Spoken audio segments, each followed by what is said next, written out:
the bag work about of apartment 5B. You're now tuned into the Apartment 5B podcast, where we chop it up about hip-hop, R&B, sports, love and life. Hosted by Kill.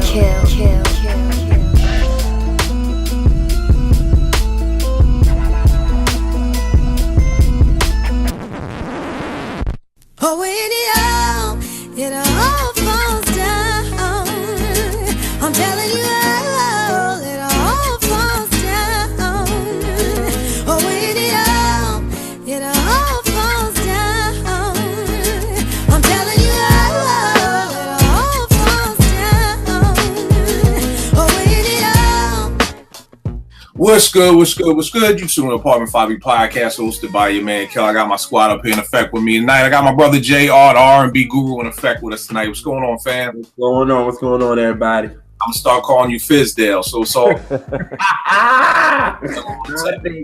Hopefully he good. Yeah, we got Dominique Wilkins out of ATL. What's going on, good brother? What's going on, fellas? Oh man, everything is everything. Y'all know me. Let's jump right into it. Over the past weekend, normally on Sundays, I'm chilling, watching the games, gonna spend some family time with TNA when they go grocery shopping. And I was like, T was like, yo, why don't you come out? I'm like, all right, bet, let's go. You know, had to shape my beard up first, had to go iron a t-shirt, had to go pull out some foams, some foams I ain't wore for like 3 years. And she's like, nigga, like why we ain't going nowhere. And the lyric that popped in my head was when Ye says on all falls down when he says, you know, I can't even go to the grocery store without some ones that's clean or a shirt with a team. And that lyric just always stood out to me, you know what I mean? And it made me think, okay, well, boom, you know, maybe, you know, am I the only person who I use Wire quotes from the Wire throughout life, like, you know, all the time. Like, you know, I was talking to my man the other day, and I was like, see, my nigga, you want it one way, but it's that other way. I mean, I'm wondering, am I the only person who does that with hip hop lyrics? There's certain lyrics that just have a personal, you know, attachment to me. You know what I mean? So, wanted to bring in my crew, see what everybody else had on tap. So that's what we're gonna be rapping about today. So, of course, my first joint is the Kanye joint, and I think the reason that's always kind of stood out to me was because growing up from like kindergarten to 8th grade, I was in private school. So I always had to wear a uniform and I hated that shit. You know what I mean? Then when I went to high school, anybody from Philly back in the day knows, I went to Lankenau Motivation. This was like a school for bad kids who weren't that bad. So like this was like the last stop before you like went to worst. Don't sugarcoat it. You was bad. Before prison. No, I wasn't bad.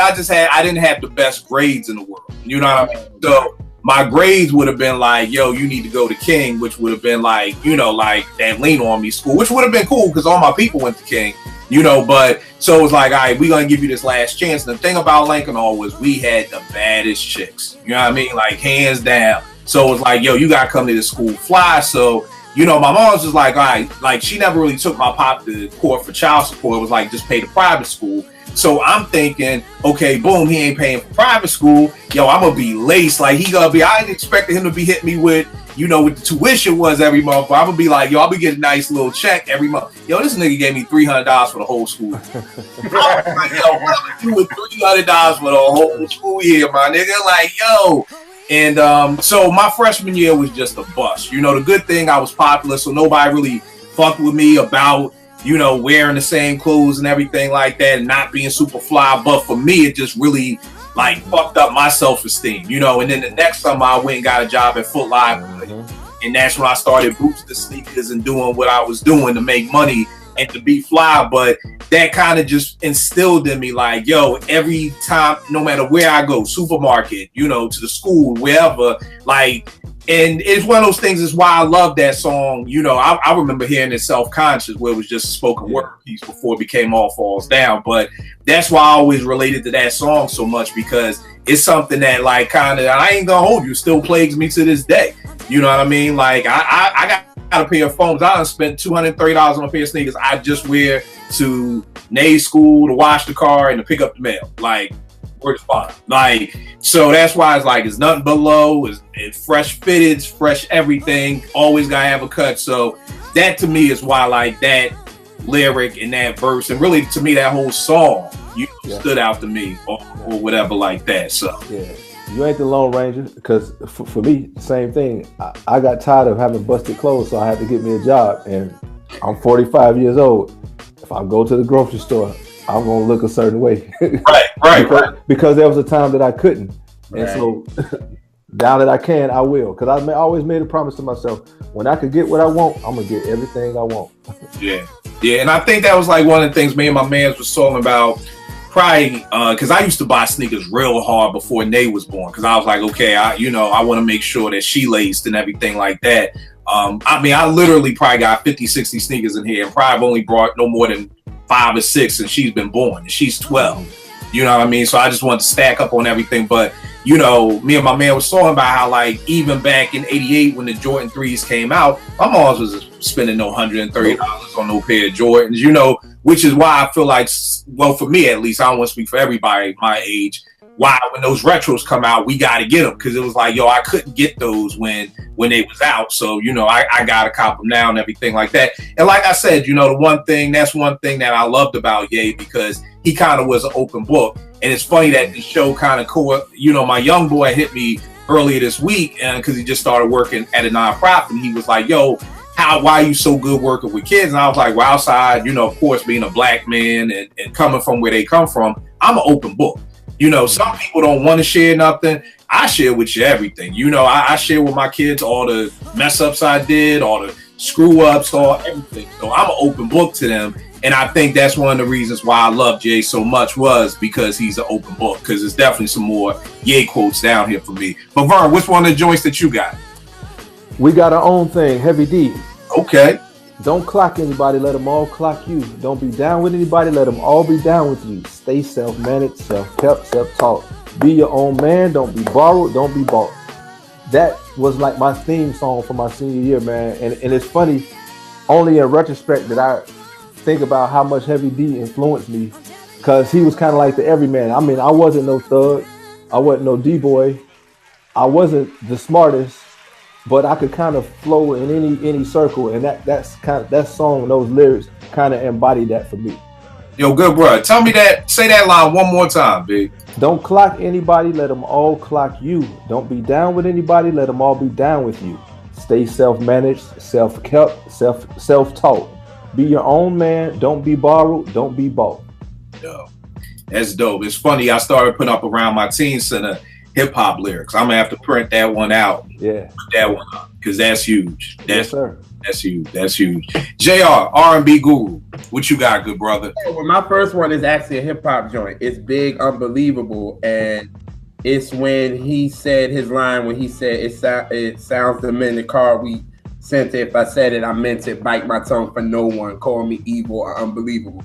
When I first heard that, my mom always taught me from that line when she said, never bite your tongue for nobody. Speak how you feel. So anytime I'm like talking to anybody and I don't like something, as y'all know, I'll give you a face expression. I'll give you something. So I'm going to say how I feel, and I'm not going to bite my tongue for it. So anytime like I'm talking or in an argument, I'm going to say what I feel, and I don't care how you like it. So you can call me evil, or hey, or I'm unbelievable like Big. Yo, it's funny, man. I swear, man, you being on this show just makes me feel old. You like, my mom's taught me the Biggie line. It's like, yo, your mom's taught you the big line. Well, I knew the line, but it was just like, as soon as I heard it, and my mom was like, you heard what he said, right? And I was like, yeah. And she was like, all right. Now, I mean, just the fact that your mother is schooling you on Big. Yeah. Right. I mean, my dad brought it, so that's why. So. Right.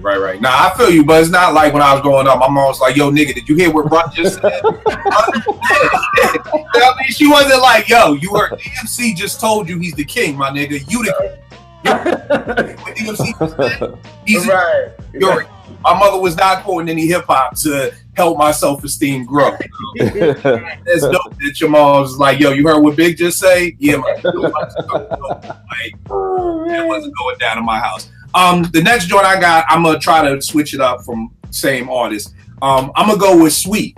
by Jay-Z off the American Gangster album when he says, I could walk down the hall of mirrors in Versailles and be so satisfied when I look myself in the eyes. And he says, not always right, but I'm always real. That's how I sleep at night. And for me, that is a testament to the kids and the teens that I work with, because a lot of times, you know, my coworkers will get upset when one of them get arrested or if something one of them gets pregnant. And I'm always like, yo, I gave that teen, I could look myself in the mirror and say, I did everything. That's how I live my life. I don't want to live my life with any regrets. I don't want to ever wake up and be like, man, I should have said this to that person, or I should have said this to them. Like when my teens get arrested, I'm like, well, that's on you. Like you can't say Mr. Kill ain't tell you, or Mr. Kill ain't come to your school, or he wasn't at your house, or he ain't try to have an intervention with you. So that to me is like kind of how I raised Naomi. Like, yo, I want you to be able to look yourself in the mirror every day and be like, yo, I'm good. You know what I mean? Like some of my coworkers be stressed, be crying, I can't sleep. I'm like, yo, I sleep good at night, because that's why I love that line. Like, yo, it's like you said, not always right, but I'm always real. That's how I sleep at night. It's a blessing. So many people come to me for advice, and I always tell them, you know, it's just my advice. I'm not saying it's right or wrong or what, but one thing anybody who knows about me be like, yo, Kill straight shooter. Like he a real dude. Like he gonna tell you what it is. So that's why that one resonated with me so much. What's another one with you, Ver? All right, so I got a bunch of uplifting stuff, but let me give you one that's kind of grimy.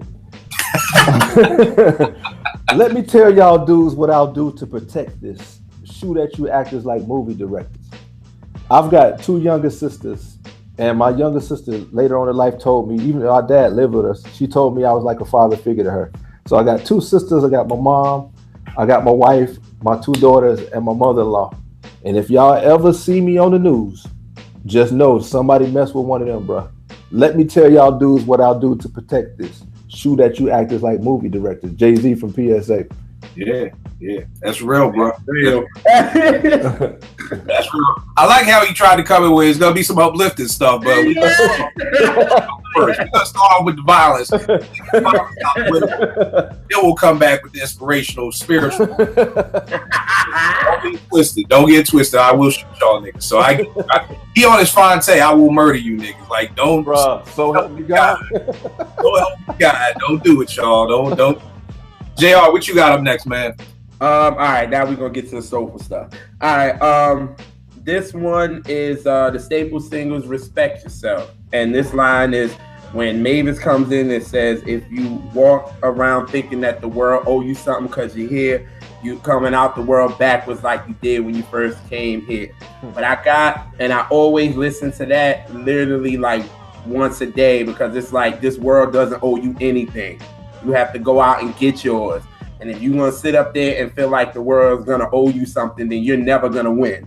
So that is one of the songs I have to listen to daily, because I'm like, there's no way I'm going to sit here and just be like, oh, okay, I'm owed something, especially being black. Like, come on now. Like, I can't sit there and do that. So that song is a song that resonates with me daily. Like, I go out in this world and try to get what I need, get what I want from me. So that's that. All right, no doubt. That's a dope joint. Next up, I'm gonna go to the brother Common Sense out the city of Wynn off of the song B, where he says, "Waiting for the Lord to rise into my daughter's eyes and realize I'm gonna learn through her. The Messiah might even return through her. If I'm gonna do it, I gotta change the world through her." You know what I mean?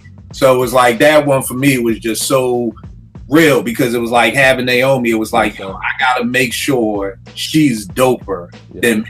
You know what I mean? Like that, like that's like the whole point, that if people be like, damn, Kill's a good dude, I want them to be like, but Naomi's even doper. Like, you know what I mean? Like, so, and it was just, you know, and when this came out, I'll never forget, with good music, I remember where I was at. We were in Cancun. C was about 3 months pregnant with Nay, and I had just gotten the joint B, and I just heard that, and I was like, wow. You know what I'm saying? Like, yeah, like, you know, that I'm going to learn through her. You know what I mean? I'm going to learn different things through her, you know? So, and like I said, if I'm going to change the world, I got to do it through her. Right.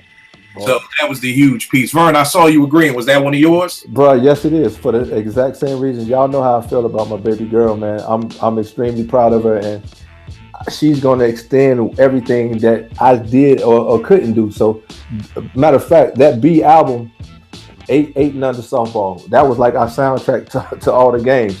So yeah, that lyric right there is what I wrote down. So I'm with you on that, bro. So Vern, what you got up next, man? All right, I'm gonna go with some Southern playalistic. Get up, get out, get something. Don't let the days of your life pass by. Get up, get out, get something. Don't spend all your time trying to get high. How can you make it if you never even try? You and I got to do for you and I. And one of the other lyrics on there, when CeeLo said, some time must be invested for this to be manifested.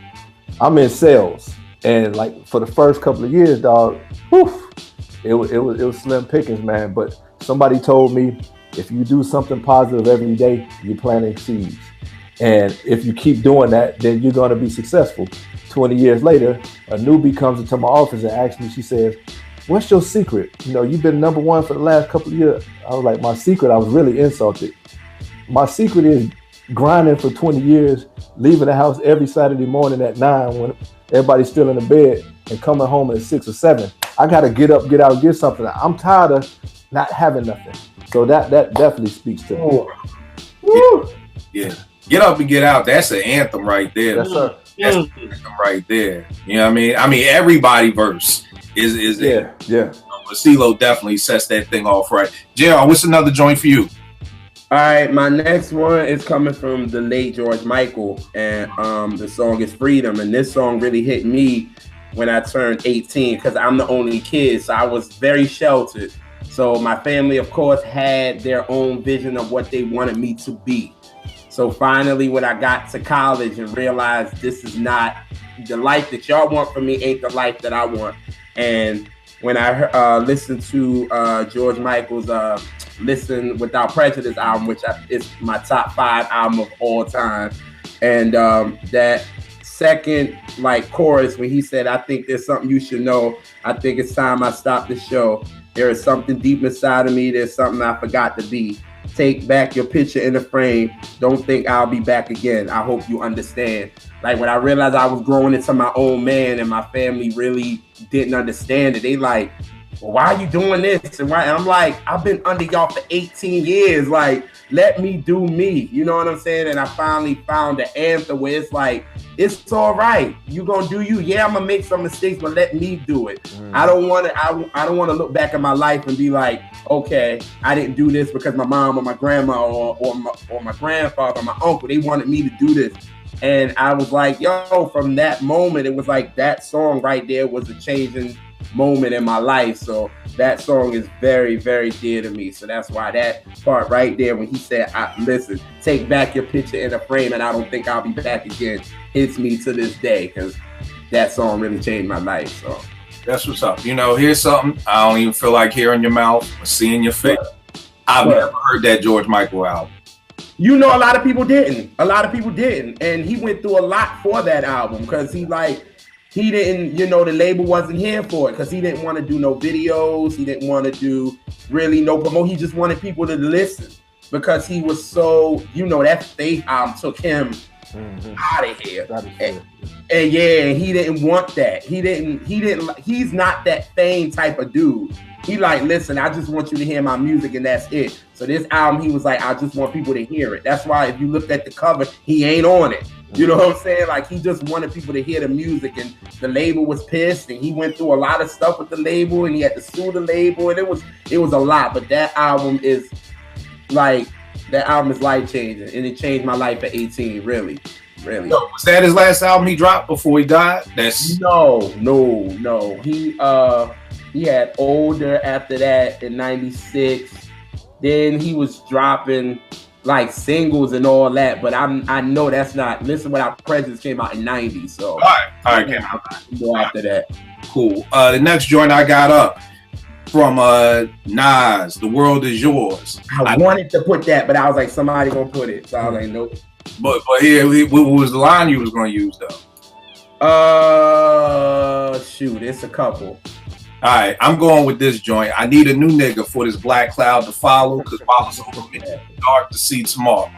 Like, I can't tell y'all how many times I've said that to myself. I mean, just, Vern, once you 44, 45 and you really lived life, man, you're going to have some dark clouds, man, and there will be times, even now, I'll be like, yo, I could deal with the health problems, but I got to deal with health and money problems. Like, you know what I mean? Like, can I fall back on one of the two? You know what I mean? And it's just like, just that Nas lyric, it was just always ill to me. And it's funny because I always would hear it and I always would say it, but it's something about when you read lyrics. You know what I mean? I was reading a Slam magazine and they were doing an article on Steve Francis and they had that quote.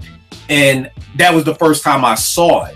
And I was like, wow, like, it just hit me differently seeing the lyric than listening to it. And that's just like kind of like been my, like one of my things, like when things is going bad, it's like, yo, I need this black cloud from over me, man. You know what I mean? So that's one of my joints. Vern, what you got, bro? Let me see what's going on. The echo. PE, welcome to the tag. It's weak to seek and blame somebody else when you destroy yourself. And what that says to me more than anything is own your stuff, man. I have a saying that I tell people themselves. It might not be my fault, but I'm responsible for it. And if more people, like in marriages, we do marriage counseling and everything. And one of our big things is your spouse is not your problem. So if I focus on owning my crap and what I did, and she focusing on her stuff, we'll have a better chance of getting back where we need to be. So yeah, it's weak to seek and blame somebody else when you destroy yourself. Damn, man, y'all dropping some jewels up in here tonight. I gotta put up a whole new. I gotta go out and buy some poster boys this weekend, man. Because and the thing is, and what I love about doing this show is that one I believe that everything happens for a reason. You know what I mean? And the reason I'm saying that is because I had like 7 people lined up for the show, and like all kinds of crazy stuff happened. People was like, yo, I can't make it.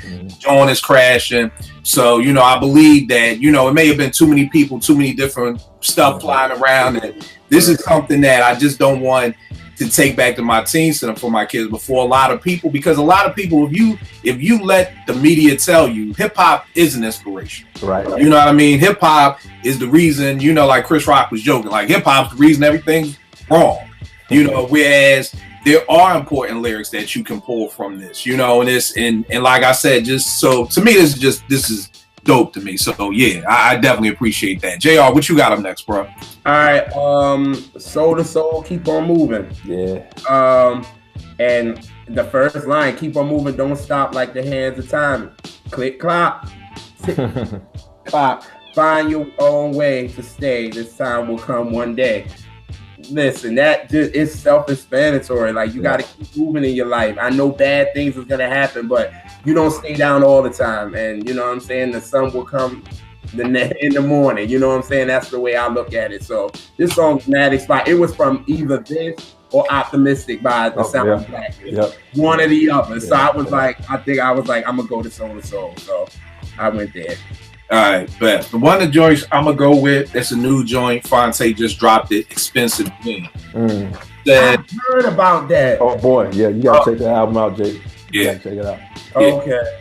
And it's crazy. I was just telling JR last night, my man Gadget, who runs Scratch Magazine and videotapes all the podcasts that we do in DC Live, had a heart attack this week at 45. Like I'm sleeping in my car, waiting for T to come out and doing something with Nay. Then my phone is just blowing up, and then it's like, he like, yo, I had a heart attack today, so that's real. But the verse that got me was, got a sleep app to tell you got sleep apnea. He all up in your sheets with a CPAP. You know what I mean? And for people who don't know sleep apnea, I have it. It's basically when you stop breathing during the night. You know what I mean? So Reggie White passed away from it. The great Eagles player. Went to the Green Bay Packers. He passed away from that. And I guess I got diagnosed with it like maybe if Nay's 12 years ago. You know what I mean? And it's taken me a while to get used to the joint, but I wear it every night. And one of the things I'm always challenging people to do, because I know a lot of people who do have sleep apnea, and they're like, man, I can't wear the mask. I can't do that. And I'm like, yo, I'm always challenging them, like, yo, you got to wear that thing, man. And they be like, you wear it every night? Like, dog. In 12 years, I've never slept without that machine. Like, there's not a night. I may fall asleep on the couch, but I'm going to get up go get the machine. You know what I mean? So that's, to me, that's why that verse just stood out to me, because that whole song, like Fonte is dropping so many. Oh my goodness. It's just so many gems. Like, you know, so if you haven't heard the album, definitely, where is it? No news is good news, Jay. Yeah, if you haven't heard it, go cop the album. You know, I done brought the digital download, brought the hard copy, everything. Yes, physical copies still matter. They matter. They matter. Hey, Jay, do you watch Queen Sugar? Who, me? JR, yeah.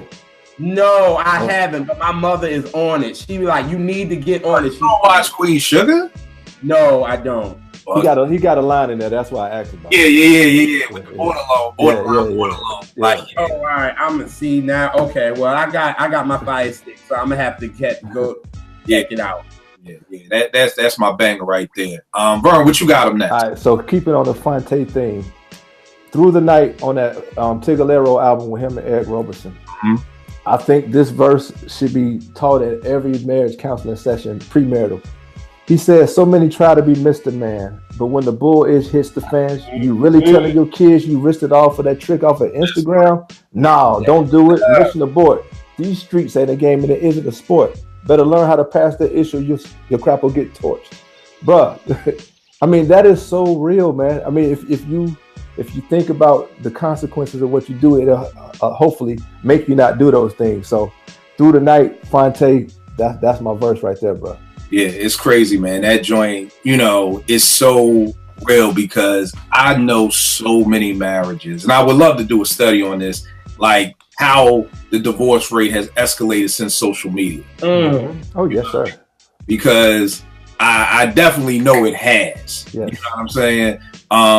So like you said, just to be like, yo, you really gonna tell your kids like you risked it all for this like daddy, this is really why we ain't together no more. And this is why you back living home with grandma. You know, mom done taking all your money. Like, you know, like, real talk. Like, I know dudes who had to move back home with moms at like in their 40s because you know they risked it all for that chick on Instagram. You know what I mean? And it's like, you really, you know, was that really worth it? You know what I mean? So yeah. Like I said, for people out there who have not heard of Fonte, I know post 2000, it's all about Drake, Kendrick, and Cole. Like, that's the holy trinity of rappers. I'm always like, nah, you better make it put a four-piece, because Fonte is right up there. If anybody, I knock J. Cole right off that list, or even Drake off that list, you know, for Fonte. So, you know, you definitely gotta put Fonte's name in there too. So JR, what you got next, man? Of course, I gotta talk about Mary. Gotta talk about her joint, Keep Your Head. The second verse is she was like, I sometimes get worried. I wonder why I worry, because I know that I will make it through the storm.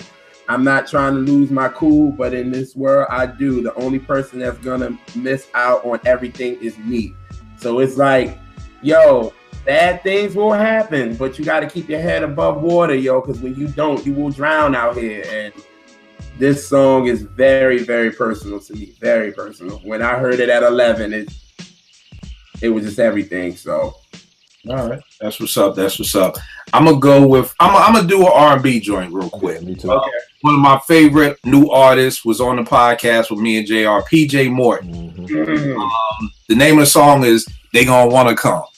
And the line that he said, part with me shooting in the gym, but here you come running after we get the win. And to me, that's how stuff is. People, you know, it's so funny, you know, people be like, yo, Kill, let me read a script. I heard you write scripts. I send them the script, never hear nothing back. I ain't gonna blow you up every day like you read it, you know, but I know when I get that deal or when something pops off, it's gonna be like, oh, my nigga, I know that script and woo, or even with little things like on Twitter, like when I remember me and some of my producer friends ain't have no MCs to rock with, and I'm on Twitter busting my ass trying to find people, and then they like, oh, let me, and it's like, nah, man, get out here, like, yo, you, like you said, you wasn't with me shooting in the gym, like, you wasn't helping me rebound, you wasn't helping me work on my game, but now that we got the win, now you want to come and hold the trophy.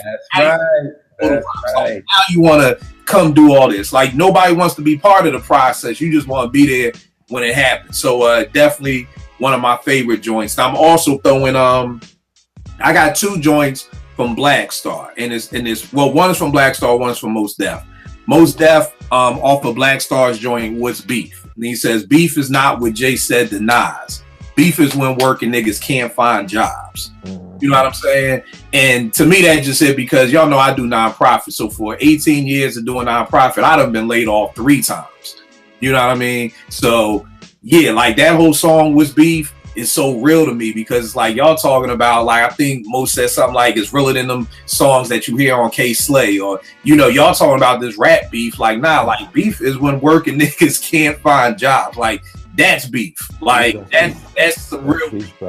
You know what I mean? Yeah. We don't have anybody to kind of explain to us, going from being teens from the hood to being grown men in society, how beef changes. You know what I mean? We don't have, or at least me, and I'm in the hood every day, and I'm blessed to not have, I don't have beef with people anymore. I got beef with situations. You know what I mean? Yeah. Like, that's what your beef becomes. It goes from beefing with so-and-so 2 blocks away to how we gonna pay these bills because we ain't working. You know what I mean? So that line always stood out to me. And then Mos Def on Mathematics, he says, young bloods can't add, but they can rock you on PlayStation.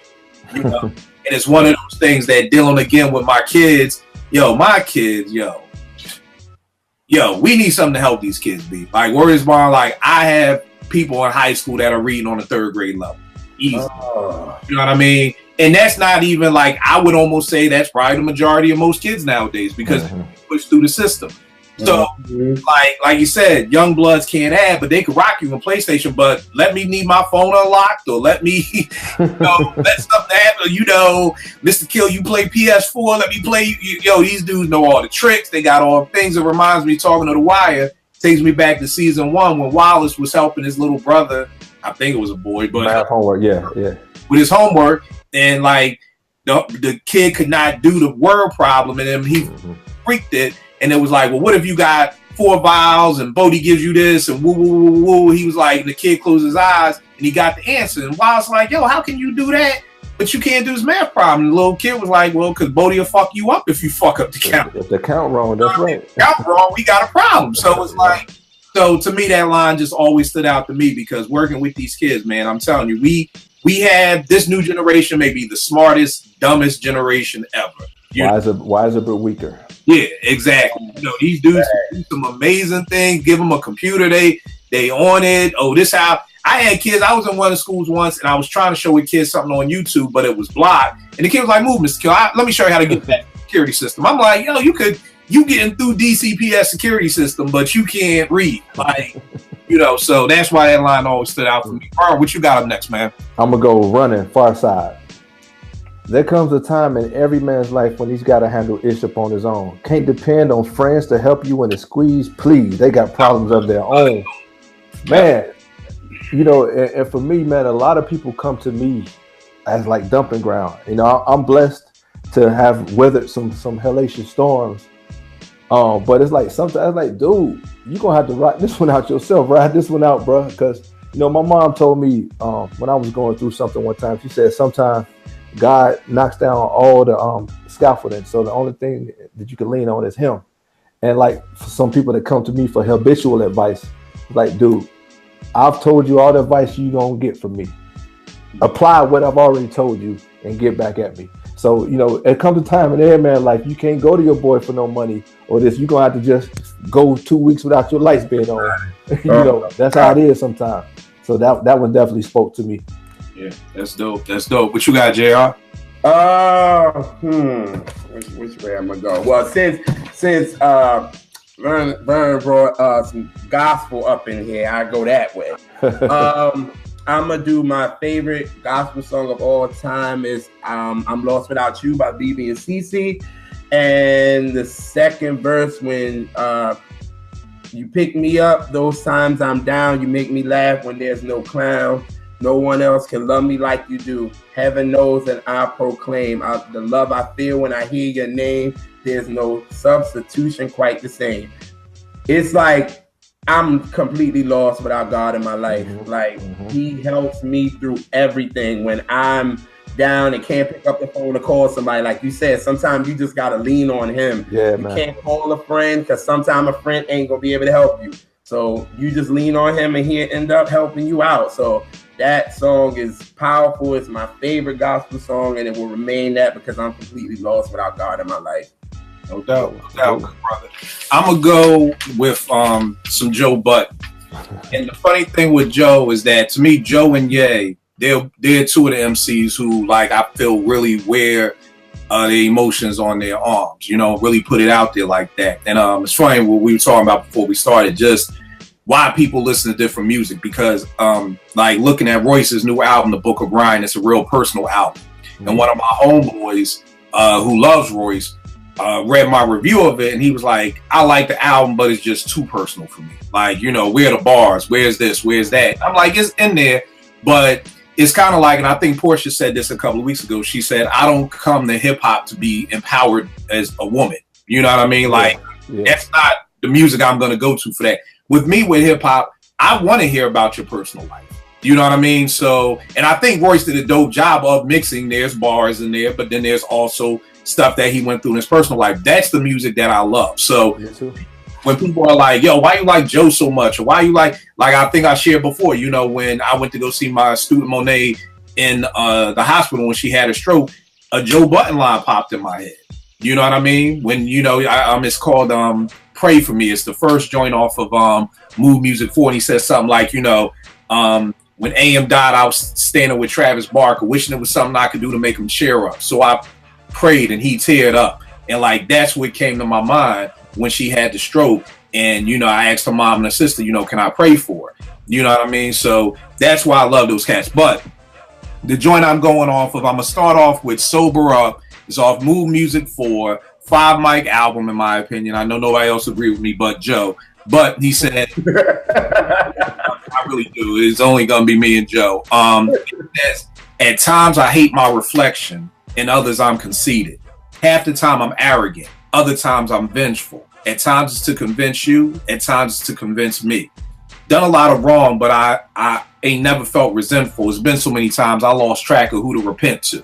And the reason why I love that song so much is, I've never said it on the show, but most people who chopped it up with me, know.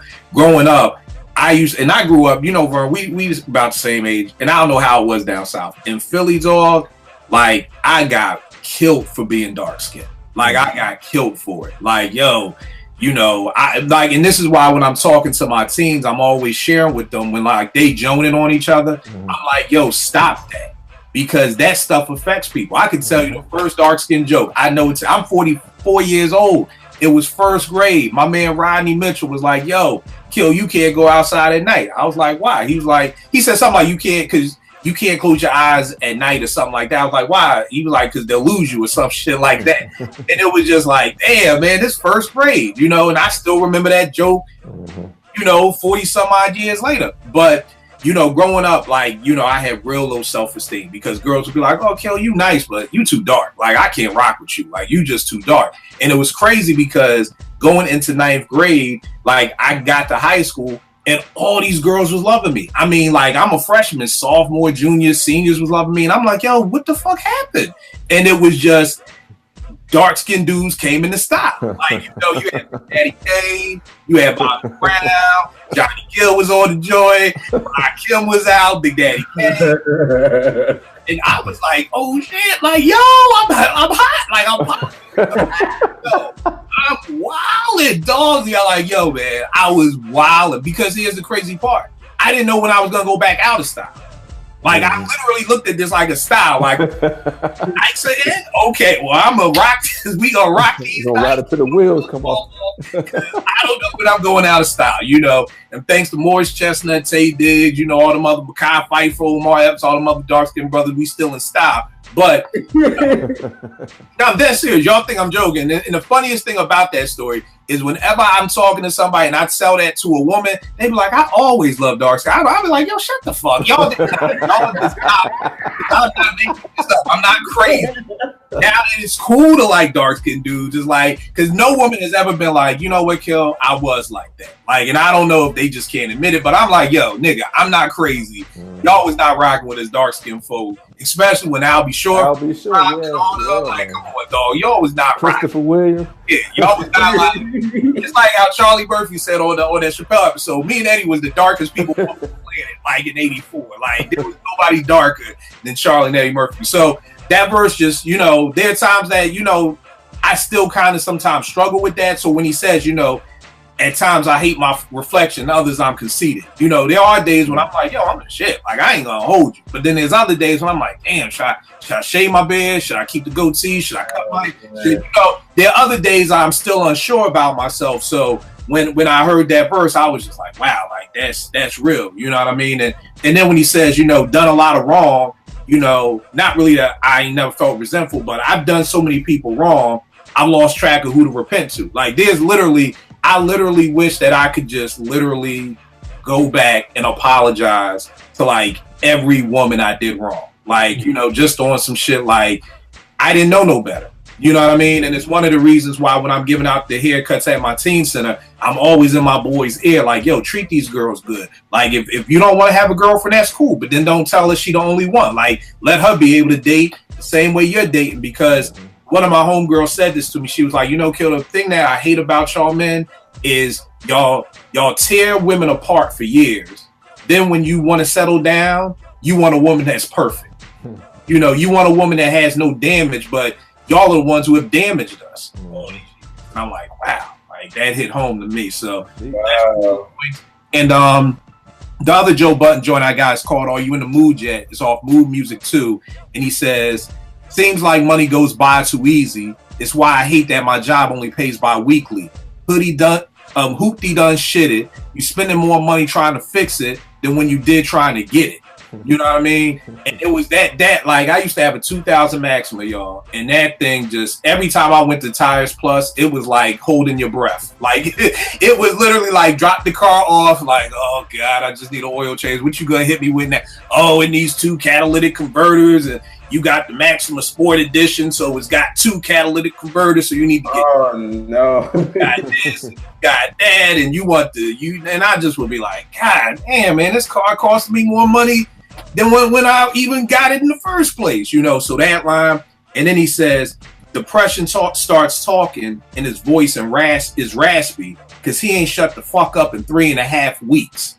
You know what I mean? And the reason why that stood out to me is because same thing like Vern and his wife doing marriage counseling with me when I'm doing the marriage coaching, I'm always explaining to people, if y'all old enough to remember them Tom and Jerry cartoons, when you got the angel on one shoulder and you got the devil on the other shoulder, and that's real life, because at the end of the day, you talking about Vern, that Ticklo song, you at the bar and it's a shorty looking at you, yo, the devil on your shoulder, like, man, the way your wife been talking to you and woo woo woo, you know what I mean? Yeah, man. Angel like, bro, just go home, don't even do it, you know what I mean? So when you're dealing with things like, and when he just said, yo, depression starts talking and his voice is raspy because he ain't shut the fuck up in 3.5 weeks. It's like, that's how much that devil been in my head. That's how much the devil been in my head saying, man, you ain't gonna make it, man. You ain't gonna get that job. You ain't gonna, it's like, and that line was just so dope because, if people really want to be real and we talk about our issues, that's real. You know what I mean? Man. And the devil don't just mess with you once. He ain't like, all right, yo, old girl over there looking at you. All right, I'm out. I tried. Right, yeah, I tried. Nah, it's gonna be like, yo, shorty looking at you. Remember your wife ain't giving you none last week. Remember your wife cursed you out. It's gonna keep on going. It's gonna be like, yo, if you keep listening, eventually his voice gonna get raspy after a while. Real talk. That's one of my joints right there. Vern, what you got up next, man? I'm gonna grab 2 from De La. The first one from It's So Easy, Dave. He said, them Cubans don't care what y'all niggas do. Colombians ain't never ran with y'all crew. Why you acting all spicy and shiesty? The only Italians you knew was icy. Niggas priced me. At that time in hip hop, everybody was Colombiano, Escobar, Noriega, Capone, and I'm like, okay, there's more dudes that's regular than it is that was kingpins, dog. So when Dave and them came out, was like, man, y'all taking on a persona of people who hate y'all, So that one really spoke to me. And then I Am I Be, Pastor New said I could play the cowboy to rustle in the dough, so the scenery is healthy where her eyes lie. He was talking about his baby girl, Ayana Monet. He said, I am Pastor Noose. I be the new generation of slaves here to make papes to buy record exec grapes. the pile of revenue I create, but I guess I don't get a cut because my rent's a month late. So just the fact of me being a young father at that time, man, I can remember going to Cub Food at the time and like, man, food, diapers, which one I'm gonna get? Right. And so you know, you said something earlier, Kill. You said sometimes it's bars and sometimes it's speaking personal stuff, and I'm like, why do we have to be either or? Mm-hmm. I love hip hop that you can spit bars about your personal life, you know. So De La spoke to me on that level on I Am I Be, and It's So Easy. So those are two that I'll throw out there. Dope. What you got, JR? This one actually is a song that taught me about friendship. One thing about music with me, Moms knew that she can talk to me through music, and this song here really taught me about friendship, and it's Friendship Train by Glassland and the Pip. And when she was like, we got to learn to live with each other no matter what race, creed, or color. I just got to tell you what the world needs now is love and understanding. From that point, my mom was like, yo, when you meet people, they're not going to have the same opinions as you. So when they're coming at you, you got to understand there's going to be some differences there. Don't think everybody think like you, because that's not going to happen. That's what makes us great. That's what makes us, you know, a great world, because she was like, everybody doesn't have the same opinion. So if you got somebody that's coming to you that agrees with everything you said and talks like you and do all that, something ain't right with that. So she was like, beware of who you kind of have in your circle and all that good stuff. So that right there, especially what we need right now, especially what we're dealing with today, we definitely need some love and understanding, that's for sure, because it's real out here, and people ain't going at it with love, that's for darn sure. So this joint is a powerful, powerful joint. No doubt. The next joint I'm gonna go with is I'll go with a Kanye joint. I got a couple from him. First one is Spaceship off of College Dropout, where he says, let's go back to the gap. Look at my check, wasn't no scratch. So if I stole, wasn't my fault. Yeah, I stole, never got caught. Yeah. The reason why that one always resonated with me is because back in, like I said, I got a job at Foot Locker the summer going into 10th grade. And I used to work downtown Philly. And during that time, you know, Philly was people getting robbed all the time. So it was cool kind of during the summer, but during the winter months when school started, my mom was like, yo, I really don't feel safe with you going downtown, riding the train home and everything like that. Plus, it closed because, I don't know why, but downtown Philly used to close early. It closed at 6 o'clock. So I really wasn't making no money because by the time I got there from school, I was only working 2 hours. There was a Foot Locker around the corner at Cheltenham Mall in my crib, around the way from my crib. So I transferred there. When I transferred there, the first time I got paid, I went to buy a pair of sneakers, and my old head pulled me aside. I was like, yo, don't you ever buy a pair of sneakers, my nigga? We still up in here. You know what I mean? And them dudes got me stealing sneakers, dog. Yo, I was a sneaker kingpin. When I tell you, yo, dog, I was probably making 2 or 3 G's every 2-3 weeks. Easy, stealing sneakers. Because, I mean, I was taking Jordans, you know, and maybe they $1.50 in the store. I sell them to you for $1. You happy as hell. You know what I mean? If F was here, he'd tell you I had sneakers in my locker. Like, I took orders to get sneakers and everything. But and the reason why that Ye song just that line stood out to me was because it was just like he said the gap. For me, it was just Foot Locker. And, you know, I never got caught because it was God. It was a blessing because I would never call out of work because I was like, I can get money. And I called out of work one day. And no, my bad.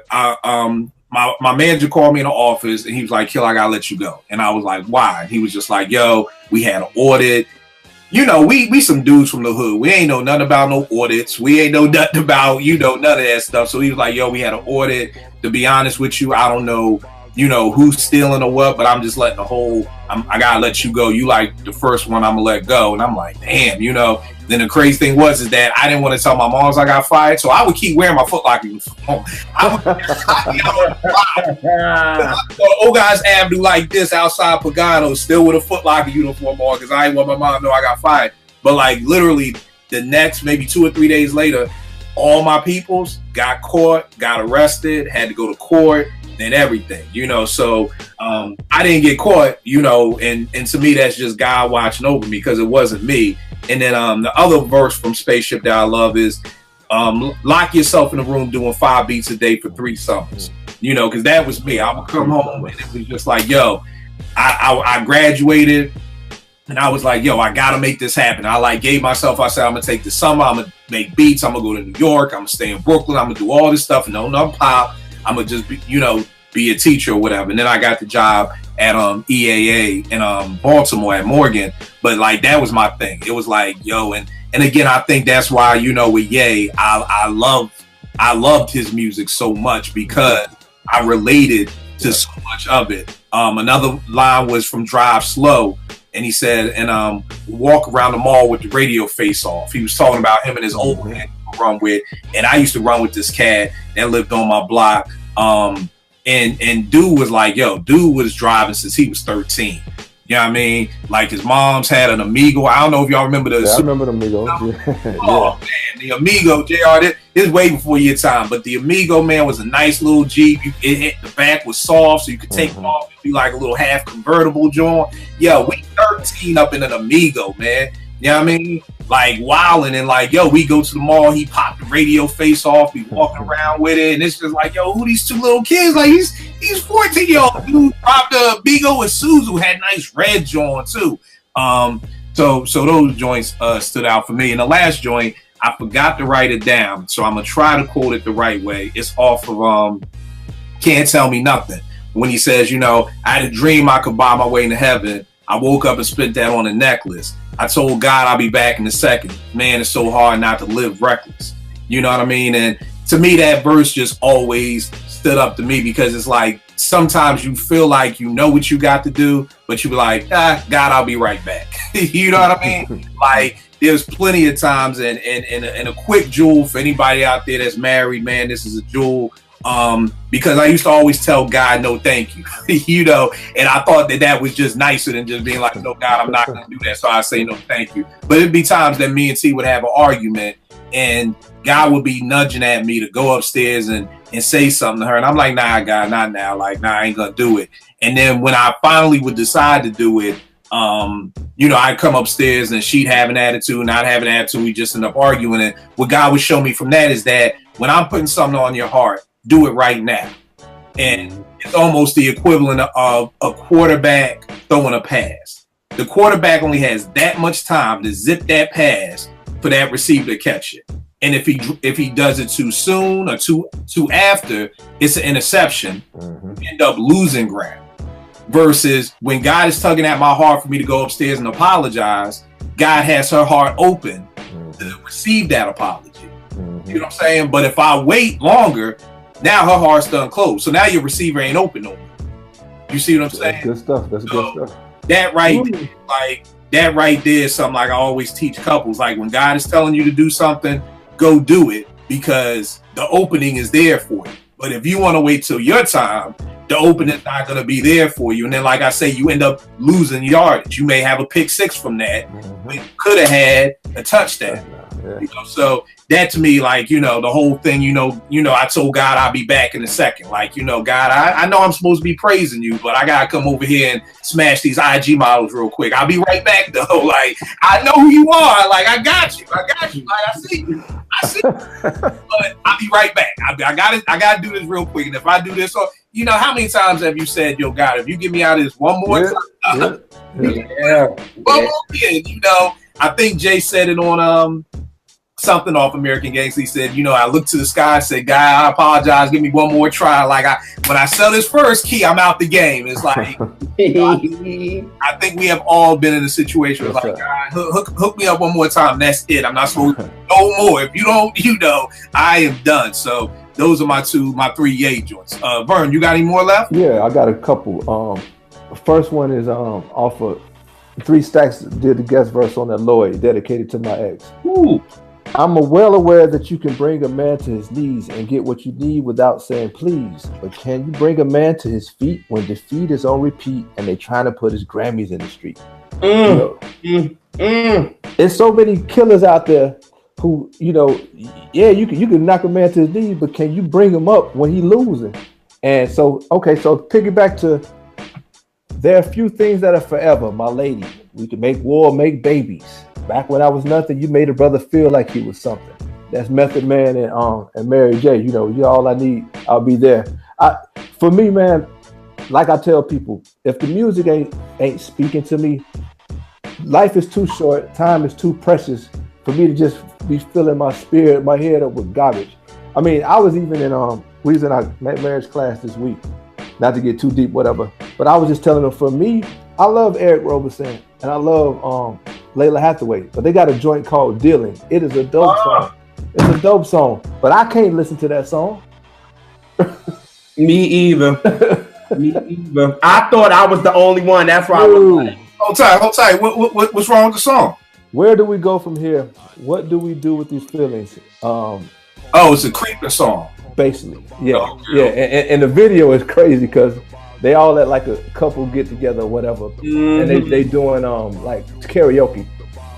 And so Layla and Eric, they came with their dates or whatever, and they start singing, and they kind of get into it too much, and they kiss. Then he's about to kiss her, and Layla's boyfriend punched Eric Roberson in the eye. I can see it. I can see this. Yeah, I mean Layla killed that song, bro. Just her ad libs and but I can't listen to that song. Well, what's the name of this song? Right there. I knew you would like it. Like what's that supposed to mean? What's that supposed to mean? No, I'm being shady. No, I know I'm messing with you. What's that? What's the name of the joint? It's called Dealing, and it's another dope song on that. He had this contest where he had everybody do remixes, and Tall Black Guy did a dope. It's called The Tale of Two People. He sampled that. This is Eric Roberson's album? This is Eric Roberson album. This is Music Fan First. He sampled that Minnie Riperton, Two People. But yeah, listen to the lyrics on that joint too. So I'm gonna leave with those. I got a couple more, but I'll let JR get in. All right, what you got, JR? All right, well, I got two more.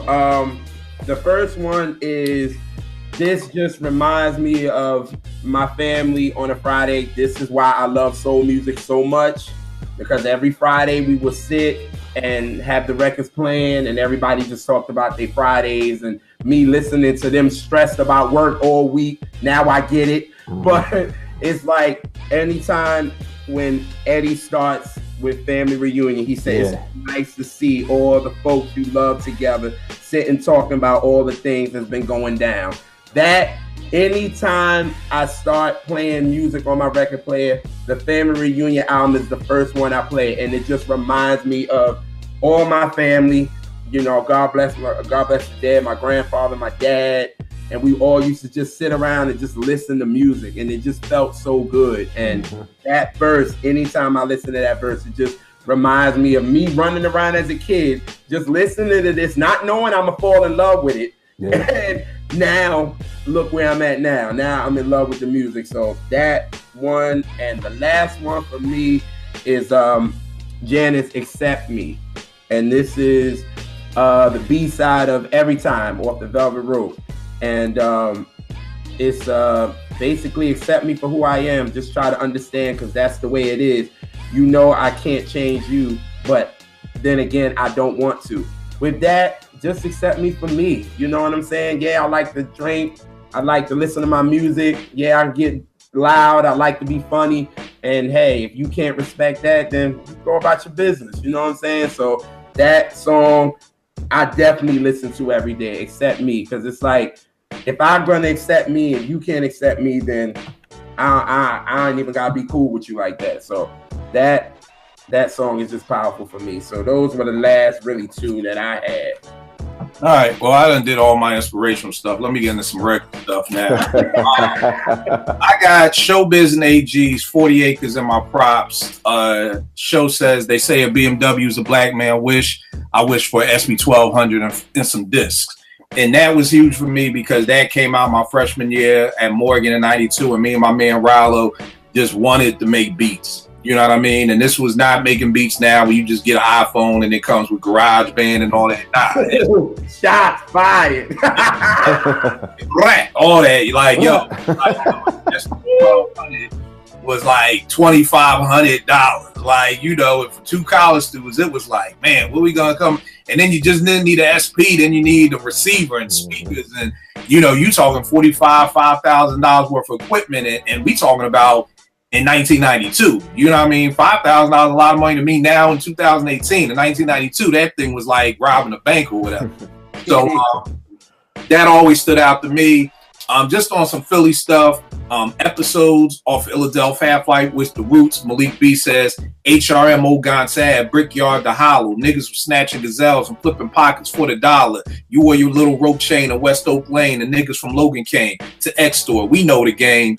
And that's just personal to me because HRM was this gang around my way called Hit and Run Mafia. Old Gonzad, that's where I'm from.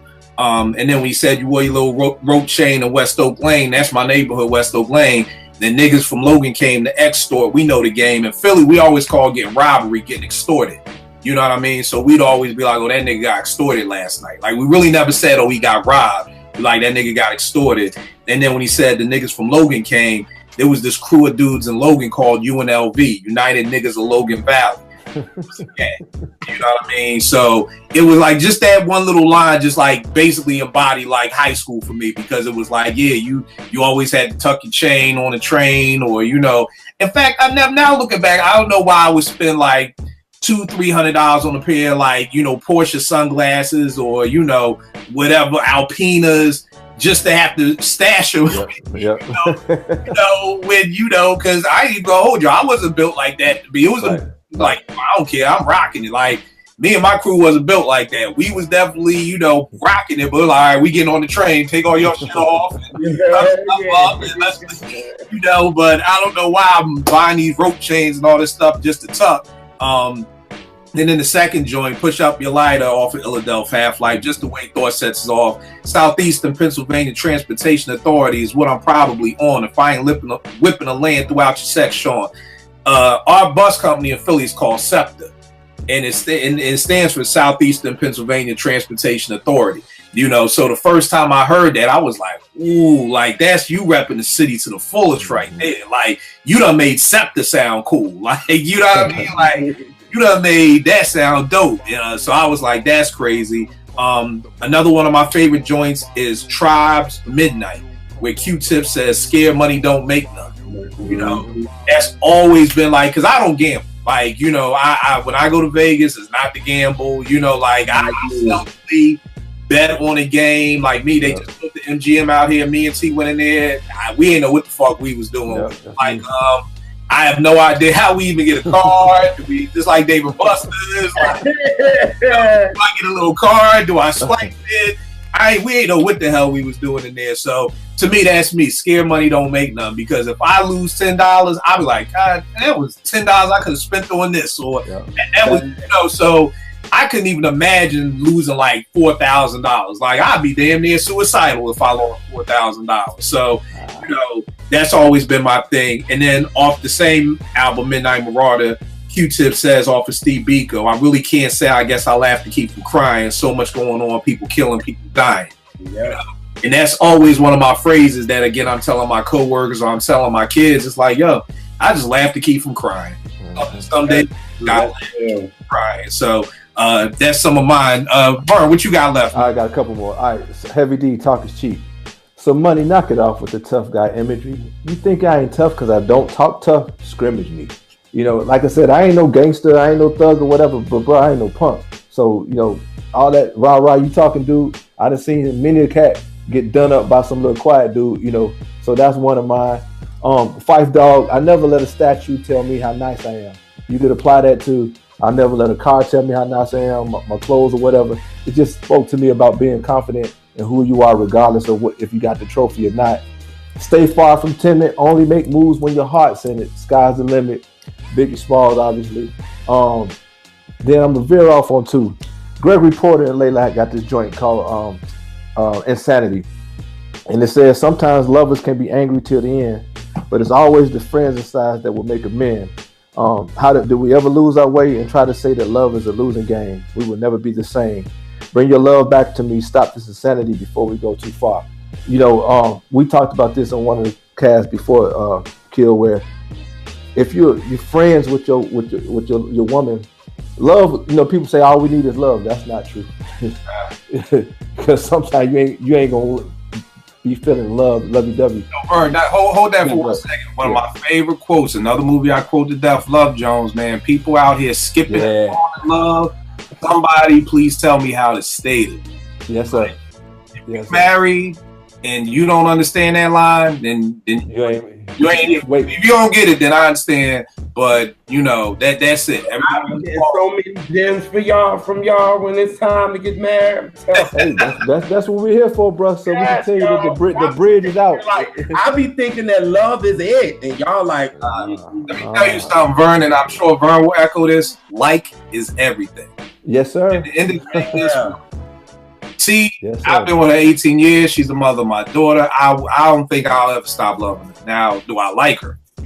You know what I mean? That's where friendship come in.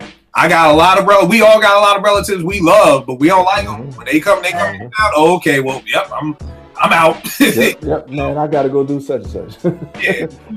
I'll be back. Tell them I'll be back. Yep, I'll come back. Yeah, so, like is it. But I'm sorry, Vern. No, you good. India Ari, this is I actually told my wife this might sound morbid, but this is kind of how I think sometimes. I said on the video tribute at my service, I want y'all to play that India Ari, Good Man. If the sun goes up and I'm not home, be strong. I tell my kids about me when they're old enough to understand, tell them that their dad was a good man.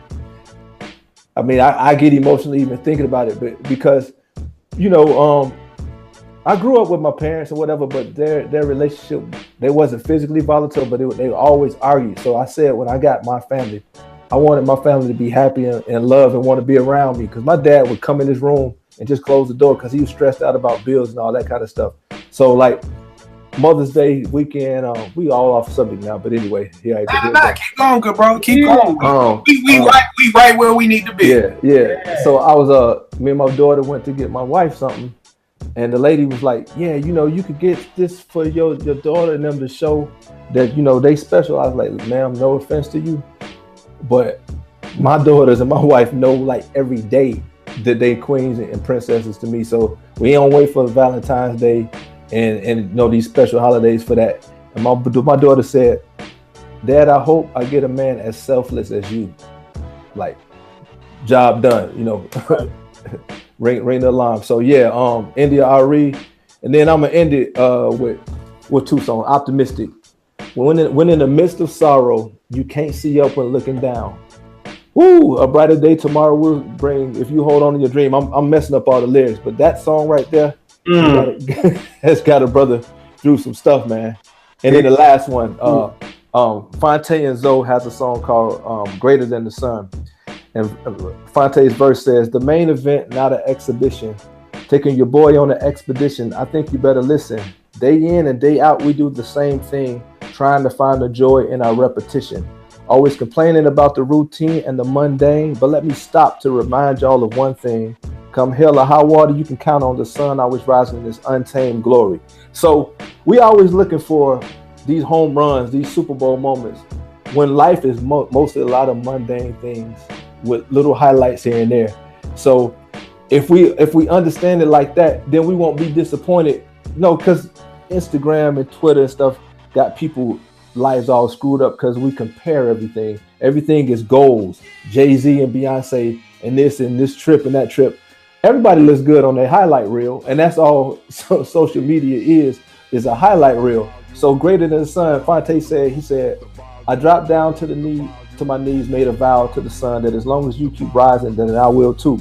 And what that says to me is, man, just keep going. Every day, just get up and do a little something. Before you know it, you where you need to be. So that speaks to me. I'm done, man. Yeah, that's dope. And it's funny because you said optimistic and JR said keep on moving. Those are two songs that I just love. Like, I can never get tired. Like, keep on moving when them drums come in and then it comes in with that keep on moving. Like, it just feels good. You know what I mean? Like, it just feels good. And same thing with optimistic. It's like, yo, how can you get tired of that song? Like, Jimmy Jam and Terry Lewis, like, destroyed that. Yeah. It's crazy. And the funny thing, I forgot to end it. I guess I got to end it on something ignorant. But the last thing, after all that positivity, I got to end it with this because this was one of my favorite quotes in 1998. It's called "Find That" by the Beatnuts, and the quote is, "If you owe me money, you better find that shit." I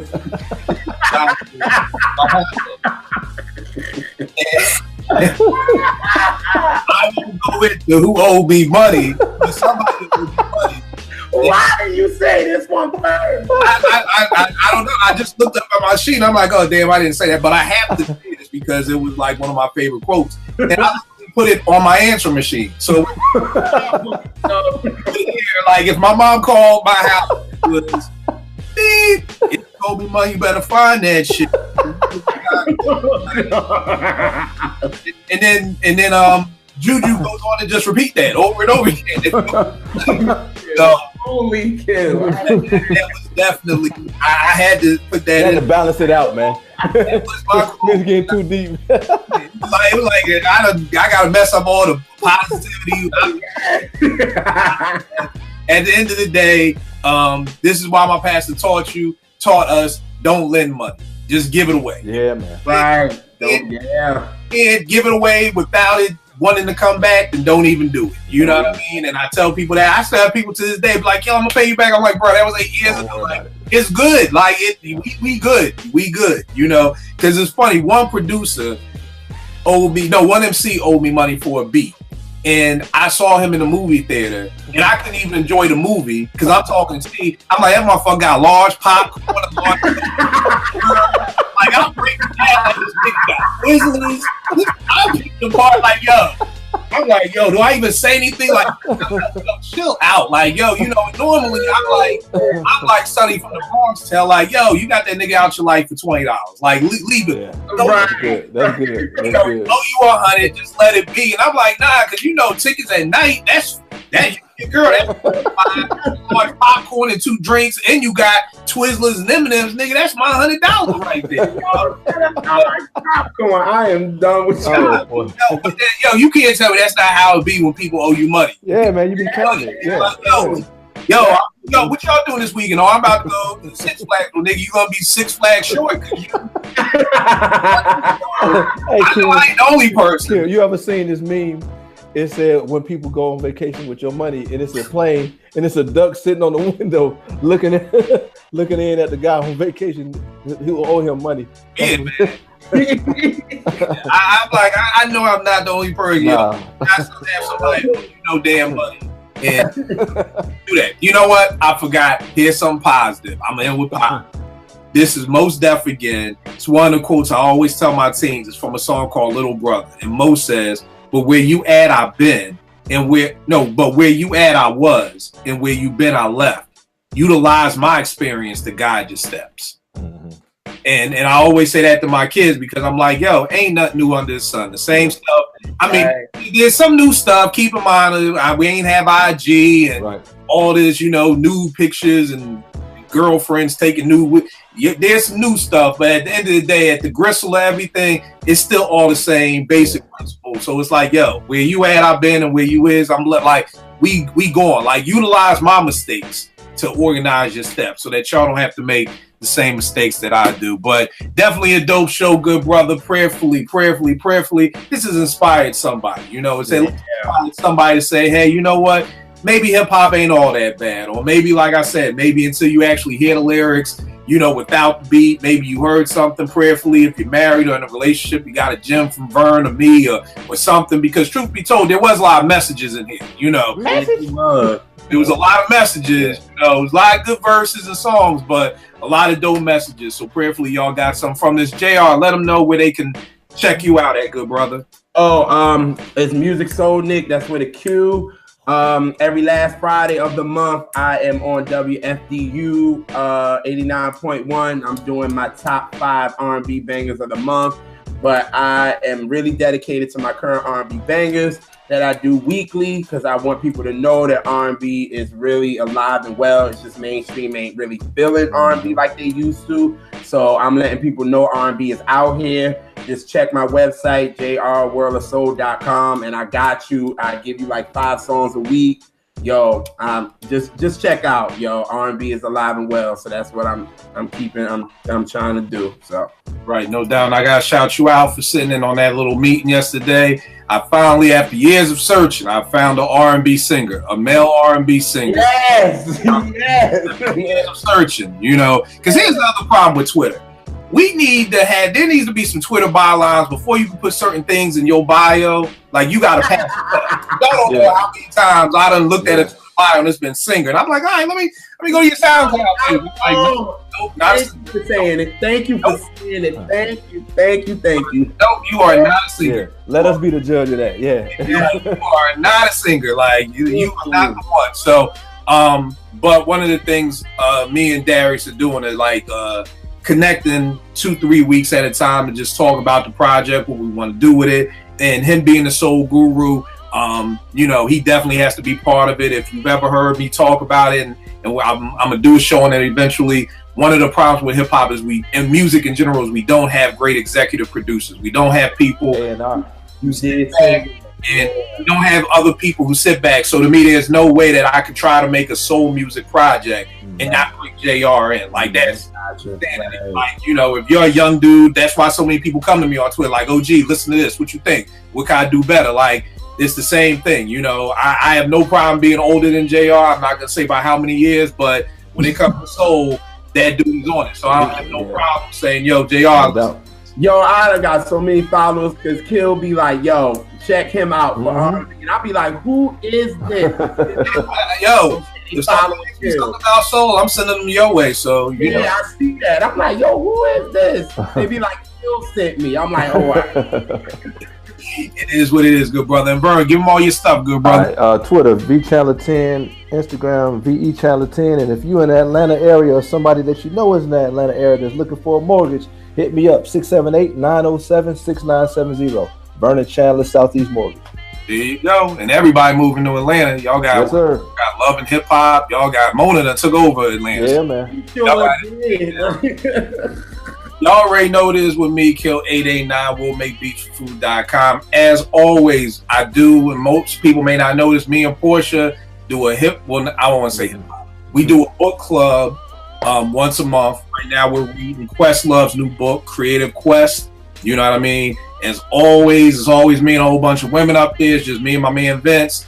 We need more men to read. There's a book about creativity and how to mesh it all together and all that good stuff. So if you're interested, hit me up. You already know what it is, at Kill889 Twitter or IG, and let me know. I will check you good brothers next week, man. Thank y'all for this. Appreciate y'all, man. That was fun.